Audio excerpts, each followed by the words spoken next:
Hey, welcome everybody. If you're curious about, first of all, who we are and what we're talking about, welcome to the More Momentum Power Session today. I'm Coach Bill Hart. I hope that we know each other virtually, if not like actually. And I want you to meet my friend and client for, we think, about 10 years, Keith Collins. Long time. Keith hangs out in Nashville, Tennessee, and I'm in Southern California. And yeah, we've had a journey together, man. It's, it's so fun to think back about the like the events. The first time, one of the very first times Jocko was on stage was an event that you hosted in Sacramento, right. And I got to share the stage with him. Well, he and Leif, it was pretty rough. It was like, here we were when we were Navy SEALs, right. And yeah, here's a lesson, and now they're super polished. So anyway, Keith and I go back a ways, and we were just talking about Brian LaFlame as somebody to watch, you guys, on social. Absolutely.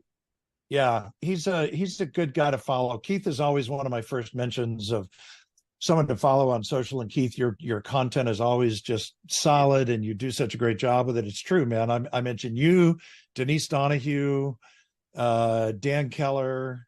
Adventure Lender. Brian LaFlame is a good, Adventure Lender. He and I have been hanging out for years, and I'm such a fan. Yep. Dude, he's got a Sprinter van office. It's so good. I'm somewhat jealous. Yeah, it's so good. Right? Yeah. So, okay. So with all of that said, you guys, we are fired up to have you here today. Just a little heads up, because you're in the mortgage industry and you know what happens when something comes in out of left field and you have to adapt to it, right? Like you got to pivot. Well, I got one of those today where I've been called into a meeting that I have to be a part of in 26 minutes. So this will be a power session today, and we're going to come at you hot and heavy, you guys, with a lot of content quickly, because frankly, that's how Keith operates. And I made coffee today by pouring Red Bull through the coffee maker instead of water so that I can stay up with Keith. I think that was probably a good plan. Okay, good stage set. All right. Yeah. Where are we going? Well, here's the thing, man. I want to talk to people about lead generation, because Keith, I can remember coaching sessions early on, where we were talking about, like, I remember you first stepping into a real estate office, right, where you were going to be the in-house lender there. Mm-hmm. I remember you starting to use Pipe Drive when you were starting to kind of track leads and lead conversion. And here's what we know, and everybody's kind of sick of hearing this, but you got to kind of say it. Sure. Thanks for that, Jody. Appreciate that. Make sure you have chat open there, Keith, so you can see what's going on over there. We have come out of, I don't know, let's call it since 2010, a relatively low rate environment, a friendly mortgage environment where you guys competed with people who got into the business because it was like easy money. It was like lay down money. I mean, like, let's just get it the way it is. I think a lot of loan officers right now are realizing how easy the last 10 years have been. For sure. I mean, yeah, it's a shift. For sure. Now, that doesn't mean, loan manufacturing wasn't difficult and putting files together, and, sure. You still had your total cost earned our money, but it was different. For sure. It was very different. And so now we got to go get it. And so that's why when I was first talking to Don and Gino about this and thinking about who I was going to interview and what that would look like, you were actually the first one that came to mind, because I knew that you would bring the fire. You're welcome. And you are always about bringing innovation, new ways to approach things. And so, Keith, let's just riff a little bit. Like, okay. What are you doing right now? Specifically, I want to ask you about what you're doing with first-time homebuyer events and with first-time investor events. Would you just roll with that a little bit for folks? Yeah, absolutely. I'll start really quickly with something, and this is something I'm hearing a lot right now. It has me concerned. And you hit this on the head where you said it a little bit differently yesterday and kind of our pre-call, but is that it doesn't really matter what's on your business card, mortgage advisor, loan originator, whatever it is, we're in sales. Like that we are in sales. Sure. Now, I think what's happening sometimes is loan officers today are saying, I'm not a salesperson. And the problem is that they have this image of a salesperson in their mind, and we need to replace that image and understand that we are absolutely in outbound sales, right? We have to be picking up the phone and reaching out and talking to people. I love this, and I kind of start this in a lot of meetings with this, but a loan officer has 3 jobs. Our first job is to make it rain, number one. Number two is to build and maintain referral relationships. And then number three is to manage and build your ops team. But number one is to make it rain. Like, that is our job. If we are not making it rain, if we're not bringing loans in, we're worthless. I mean, really, we're a drag on a company and really what's happening if we are not bringing files in. So, and now in this market, look at Keith bringing truth, you guys. Like, I'm the old salty gray haired coach, right? I'm like, hey, I don't care what you call yourself, you're in sales. But here comes Keith, like, bringing the heat and truth and saying, I don't care what you call it, but at the end of the day, we have to create opportunities right now. So, brother, thank you. Thank you. Yeah. And so now it's, before, I think it was 50% of effort and 150% result. And it's absolutely opposite. It's 150% effort for maybe, if you're lucky, 50% of the results. And so we just have to lean in a massive way. And there's a few things that we're doing right now. One is what you talked about, first-time home buyer and wealth building events. So, what I find with real estate agents is most real estate agents want to do a first-time home buyer event. They want to do a wealth building event, but that barrier weight of entry is like the pressure of putting one on, spending 40 to 60% of your time to try to create this event and put the content together, and then maybe have 2 people show up and it sucks. Yeah. So one of the things that I did is, and it was a little bit like an offensive defensive strategy, because I sit in a real estate office with 400 agents and another competing loan officer. Right. And are you guys all taking that in? He's inside a real estate office with 400 realtors and a competing loan officer with another company. Yeah. Yeah, exactly. And so, what I did is I just said, hey, look, here's the deal. Let me help you in this space. They all want to do it. So what I did is I created all the branding for them, right? So I created an Instagram thing, a Facebook thing, a flyer for them. We did kind of a video about it, but this is all in Canva, right? Other than the video, all done in Canva. Yep, nice. Very simple. Yep. Nothing crazy flashy, but it's presented to them as their first-time homebuyer event. Cool. So then they get to go push this out through social media. They push this out, on their email distribution lists, and whenever they're talking to somebody, they have an event that they can invite them to. And the beauty is the pressure is removed. If they're involved, all they have to do is commit to bringing 2 people. And so and then I teach the class. I do the content. I give everybody a book. If it's the first time homebuyer event, they get a first time homebuyer book. I buy the pizza. I teach the class. And the first 2 classes, we just started doing this. So it's, but the first 2 classes we've done, we've had over 25 attendees show up, like individual couples. And it's been amazing. And it's opening doors for agents that I really hadn't had an opportunity to work with. They're now reaching out to me to saying, Keith, when's the next one? Which is really cool. Nice. And, really nice guy that works in this thing with me. I hope he's not watching this call, but I love this story. Come on. But he did it in such a way, like he was kind of doing the same thing, but it was done poorly and it was just a drop in. And I've come in and really like owned it. I went all in on it, and he's kind of stopped marketing the whole thing. So, like I said, it was a defensive, offensive strategy, and he's not done it anymore. So you guys, you got to hear me on this. Like I hear you, and I love what you're saying, and I love that you're giving him grace. And you could have been that guy on any other moment in your career, but in this moment, what just happened is he let off the gas. And Keith flew around him. He floored it and flew around him, and he's about to lap him. And it's because he was all in, right? I hope you guys know that's the name of my podcast. We should be hanging out there because this is all in season. Ed Milet, by the way, you guys, in his most recent podcast, hope you listen to his stuff. I know he's a little disarming physically when you look at him. It's like, didn't I see him in Guardians of the Galaxy? Just sort of, right? He's 300. Little overjacked. Yeah, but whatever. Yes. He's brilliant. And he said, December, you guys were looking at December. He said, December is the time for holidays, not a holla month. And what he means by that is come on, we just had Thanksgiving. We're going to have Christmas. We're going to have New Year's. Cool. Take those days off. But the rest of them, lean in. This is not the year to take a 14-day vacation. It's not. Take the week between Christmas and New Year's. I get it for most of you, but listen to what Keith is doing there. He's leaning in while most people are saying, I think I'm going to stay home and watch Elf tonight, and I'm going to make some barbecue and maybe some hot chocolate. And it's the season. It's cool. Yeah. Enjoy it on the days, but don't enjoy it for the whole month. So Keith, well done there, bud. Thank you. Appreciate that. Yeah. I mean, it's absolutely time to lean in. So, I mean, For me, what's really working is events. I have 4 events that I'm teaching this month, and they're all events either to real estate agents or to clients, and it's a one to many concept.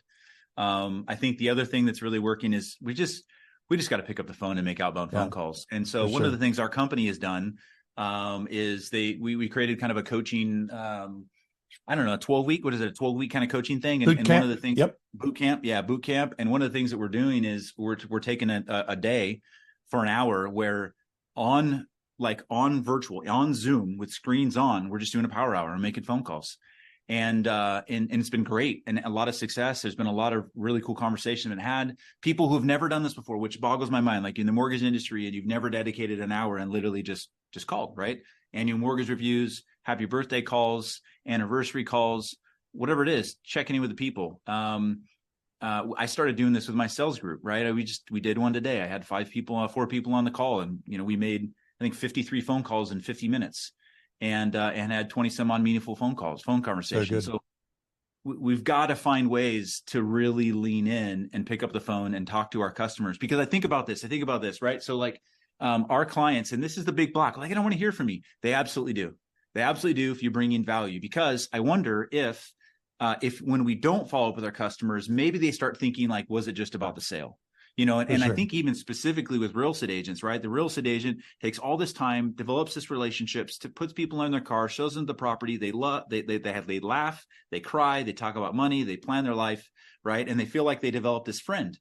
And then all of a sudden it closes and they never hear from their friend. And then they start wondering, maybe like, was it actually a friendship and not just about the real estate sale? So we have to be following up with our people, and they do want to hear from us. So let me just chime in here on a couple of things. One, this is something you can do as you're watching this, whether it's you as an individual loan officer, if you're a branch manager, if you're a leader. Like, if you're not doing this, jump into what Keith just described. All we're doing is creating the environment where we are equipping our LOs on conversation starters. Like, when we started this, it was the week before Thanksgiving. So it was literally just saying, hey, it's been a while. It's been so crazy with rates low. Just wanted to reach out. Thanksgiving is a cool, special time. Traditions beginning around the family. Just wanted to reach out to you, find out if anything else has been going on in your life I should be aware of, any way that I can serve you, any life events, just door openers, right? To be able to get into the conversation. We do that for 15 minutes, then we jump on the call. And as Keith said, to have all of that open, we happen to do it on Teams.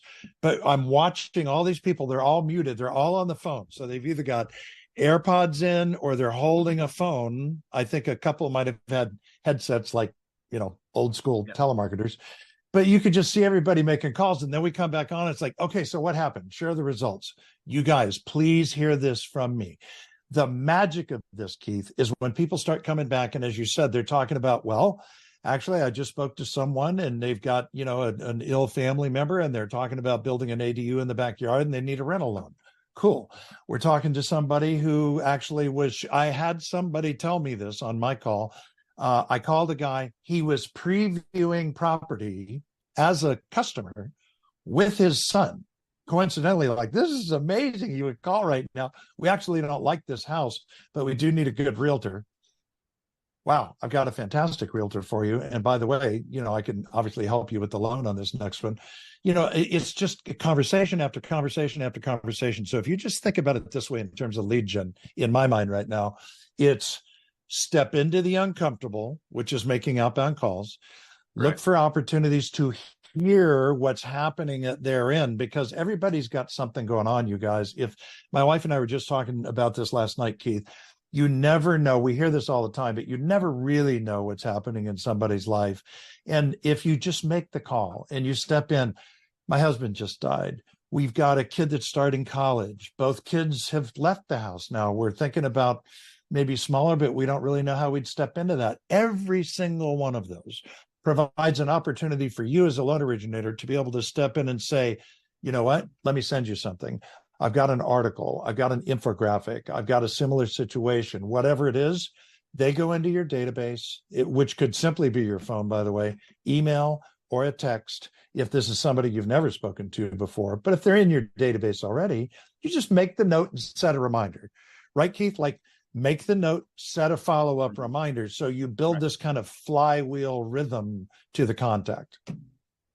Yeah, I think, I was having an interesting conversation yesterday, actually, with Kyle Draper. We were having dinner last night, and he brought this little story up to me. Yeah, he brought this story up to me, and I'm going to use this a lot moving forward. I'm using it right now. I'm trying to make this quick. So he brings up this story. There's it's an Old Testament kind of story about a famine. There's this famine happening, and it hasn't rained in like forever. And they're praying for rain, and they've been praying for rain for years. And this prophet comes through the village and says, "You're not ready. You're praying for rain, but you're not ready." And they're like, what do you mean? And he says, "You have no place to store this rain when it comes. If what you're asking for comes, you aren't prepared for it." And I think about that as the mortgage space today is we have, I hear this, what is it? Survive to 20. I hate that, right? Survive to 25, right? It's take terrible. It away. Yeah. Terrible. But there's so many people that are saying, "Hey, I'm just this next run. We're just waiting for interest rates to drop. I'm just waiting for that to occur," right? But I would argue to say that most of them are not ready even when it comes, for sure, because they are not in touch with the people today. They're going to take advantage of the lower interest rates tomorrow when those come, because all those call centers that got shut down are just going to start right back up. Absolutely. And they're going to be all over your customers with new technology to steal them from us.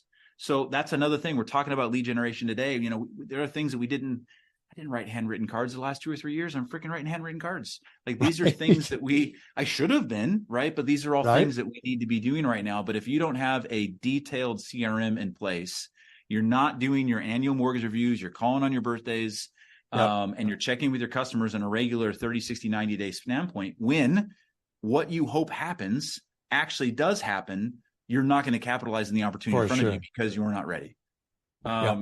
So I think everybody needs to be investing in a CRM in some form or fashion right now. And I know that seems so basic, but I talked to so many loan officers that are working off a spreadsheet, and that's just not going to work. For sure.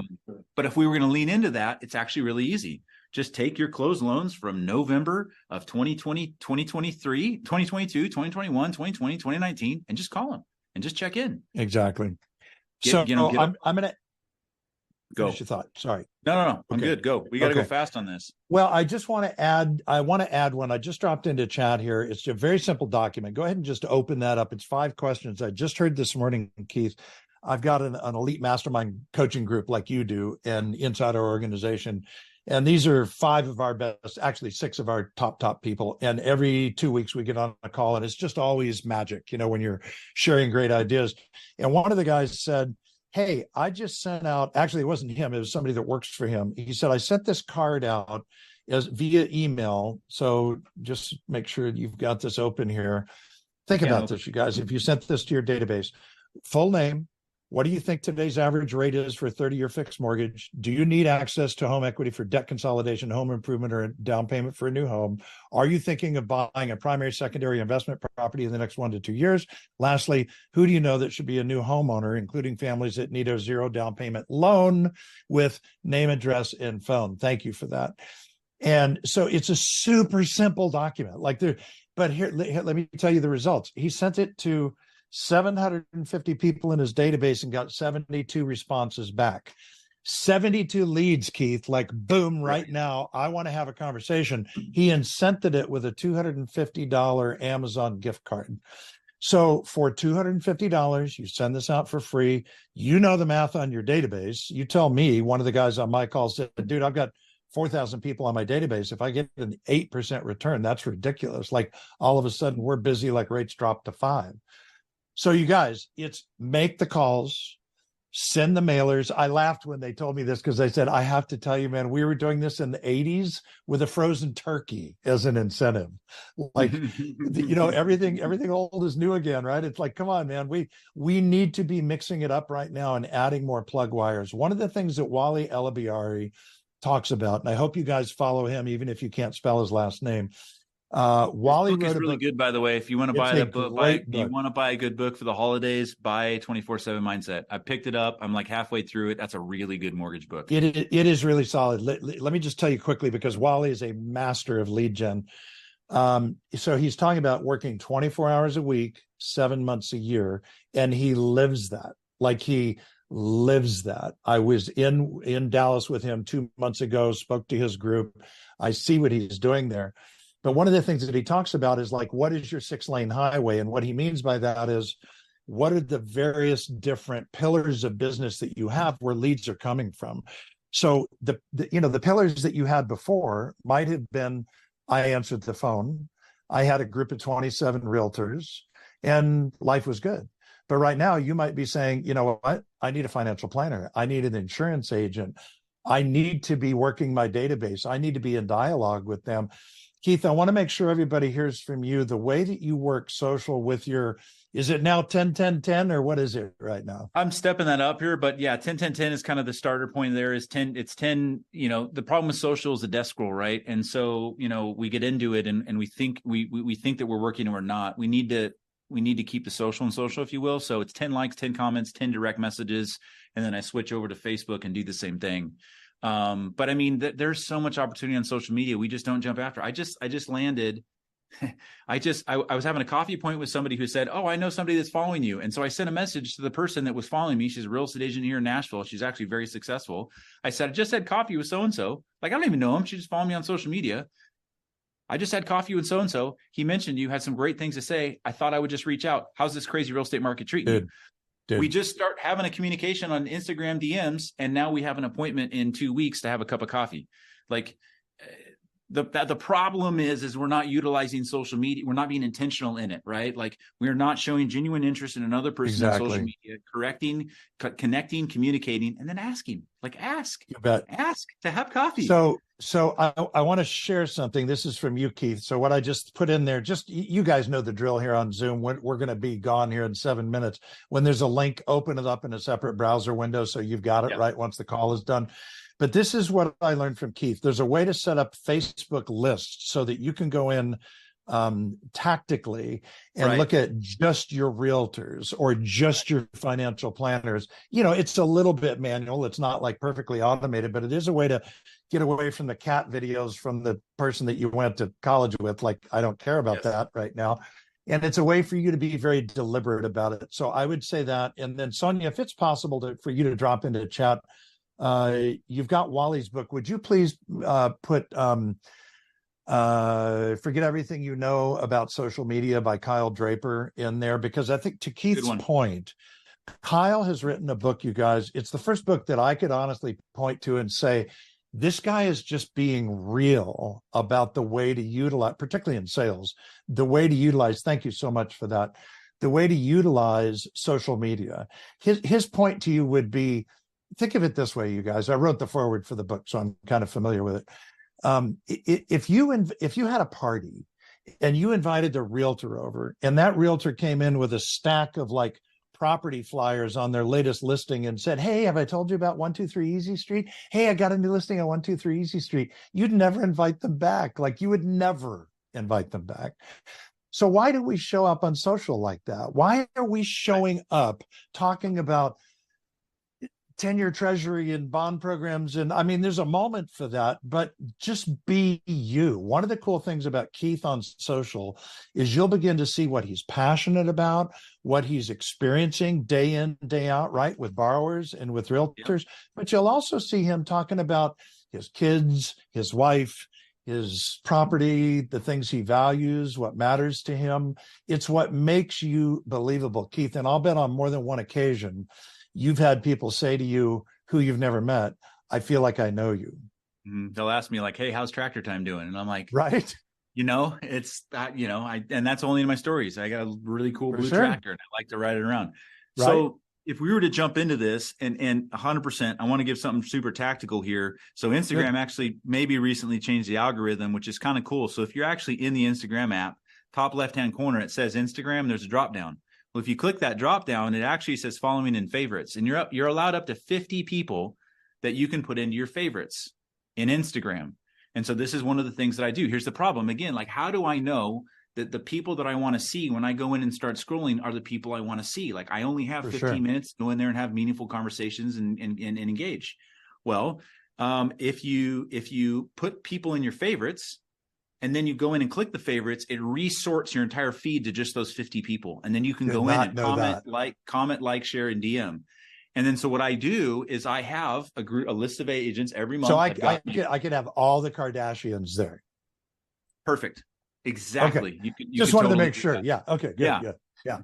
So I have Bad 50 idea. agents that I'm constantly talking and like managing through, right? And I look at the end of the month, I say, okay, in my on time is who needs some love this month and who am I targeting?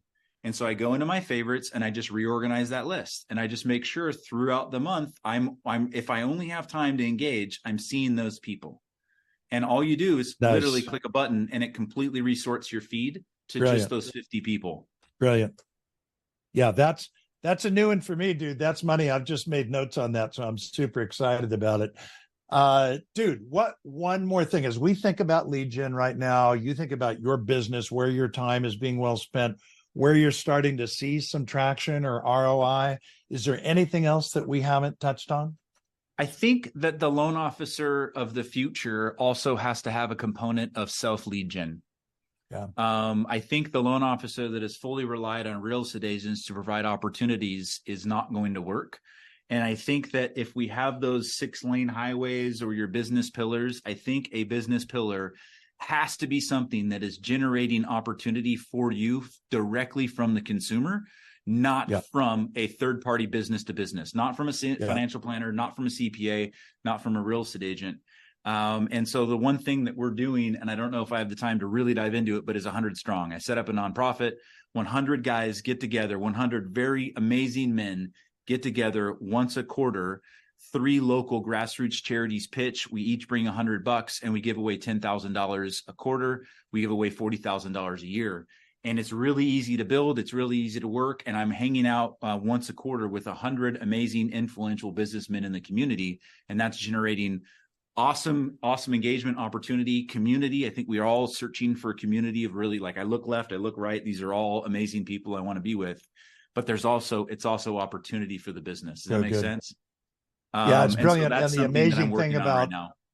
The amazing thing about our focus at Movement Mortgage is Keith now has the opportunity to match every dollar that he raises. The Movement Foundation will match that up to $25,000 a year. So it just creates a different value proposition that's community related, it's connected, and it just helps Keith to hang out with the group he wants to hang with, make a contribution, do something different. So you guys, I have to bail. Keith, if you can hang on a couple of minutes, it looks like that request is out there. That would be cool. If you can't, you can't. I want to say this to you though, you guys, thank you for being with us today. I hope that you have already registered. You're here because you've already registered for the event where we're all going to be, Momentum Builder 2024 in February, the 20th through the 24th. There it is. Park MGM Las Vegas, non-smoking. Come on, if I'm going to go to Vegas, it's got to be a non-smoking property. And it's much more like individual TED Talks with environments where you can hang out with the speaker afterwards. This is not a typical, we're just going to come at you and try and sell you a bunch of stuff. We want to bring you value and content, you guys. So you see the lineup, it's pretty doggone stellar. I am fairly certain we're going to see Keith Collins there next year. And Keith, dude, you're a rock star. I think this thing's you so much. Yeah, if I were to just prep this, I think what's really cool about this, as other in difference from other events, is I'm a seminar junkie. I go to an event, someone unpacks an idea, and Bill, you can run, but someone unpacks an idea, on stage, and in a room of 500 or 1,000 people, I can't raise my hand and say, wait a minute, I got like 3 questions. Because what you said, I think, is really applicable to me. You can't do that, and then you got to go chase the speaker down. But with this event, my understanding is there's actually going to be Q&A with the speakers that you can have like while they're on stage. And so I think that is a really unique pivot to this that I think is pretty cool. So if you can make it, I do think that everything that I'm hearing from this event is something that really hasn't been done yet in the mortgage space. And I'm pretty excited about it. So I don't see any additional questions in here. I'm going to run if we don't. And I don't. Thank you, Keith. And you are correct. Most of the speakers are going to be doing a brief 15 to 20 minute, what we're calling a TED Talk. And then afterwards, the attendees are going to be able to submit questions for them to answer while they're on stage. Awesome. I think it's a great unique spin to an event. And I think that's going to bring a lot of value to people. So I'm excited to see it. So for those of you who came in a couple minutes late, Bill had to hop off early because he had to be called into something. I know we went a little fast today, so if you don't have it, download the app the recording of this will be available for free for 1 week, and then all the recordings of all our webinars are available to premium members after that first week is over. And next week we have Scott oh wow, that logo's huge, sorry. We have Scott Harris from experience.com. He's going to be going over search rank scores. And then the week after that is Kristen Messerly. She just very recently co-founded First Home IQ with Dave Savage and Todd Bookspan. They're a nonprofit, and their goal is to teach the younger generation who is gearing up to become homeowners about buying a home. So thank you for joining, everyone, and we'll see you next week.